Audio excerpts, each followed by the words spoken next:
ದೀನದಯಾಳು ವಾಸುವಿ, ನಿನ್ನ ಹೊರತು ನನಗೆ ಬೇರೆ ಗತಿಯಾರ ಆತ್ಮೀಯ ಸತ್ಯದಿಂದ ಪರಿಚಯಿಸಲ್ಪಟ್ಟೆ ಭೋಗ ವಸ್ತುನಂತೆ ಕಾಡಕ್ಕೆ ಅಲದಾಯಿತು.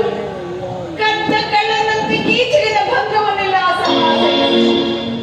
ಕೊನೆಗೆ ದಿನವಾದರೂ ಸುಖವಾಗಿರണമെಂದ್ರೆ ಹೆಜ್ಜೆಗೂ ನನ್ನ ಅಪಮಾನಗಳು ತಪ್ಪಿದ್ದಲ್ಲ.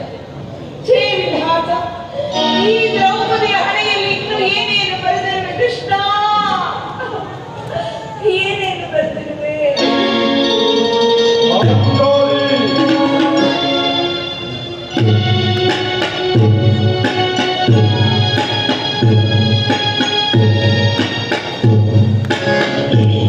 ಪ್ರಿಯೇ ಪಾಂಚಾಲಿ, ಇವಳೇಕೆ ಈ ರೀತಿ ಚಿಂತಾಮಗ್ನಳಾಗಿರುವಳು?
ನಿಷ್ಕಾರ